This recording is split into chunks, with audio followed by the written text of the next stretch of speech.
de lutter contre le dérèglement climatique et ses effets néfastes, nous avons fait le choix au sein du groupe Prospérité Fermière Ingredia de nous engager dans une démarche de réduction de nos émissions de gaz à effet de serre à horizon 2030.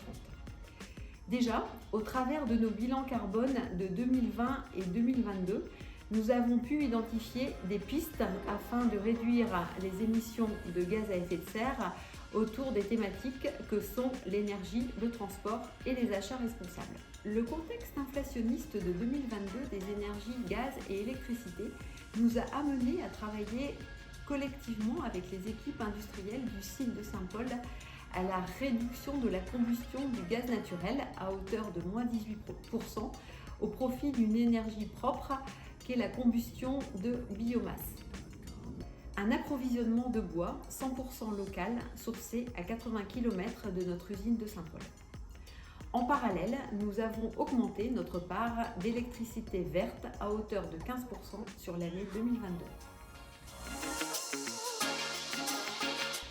Sur la partie transport amont, c'est-à-dire la collecte du lait en ferme, nous affichions à fin 2022 6 ensembles roulant au biocarburant, le B100, grâce au partenariat avec nos prestataires de transport locaux.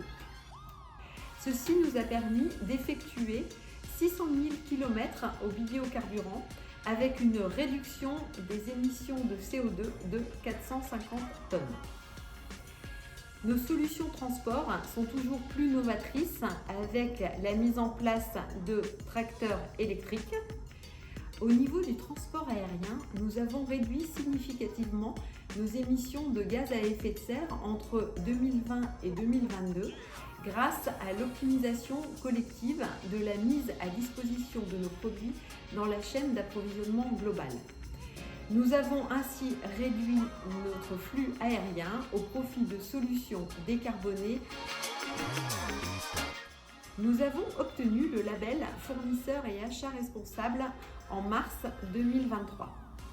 Nous avons déployé notre politique achat responsable autour de 3 piliers.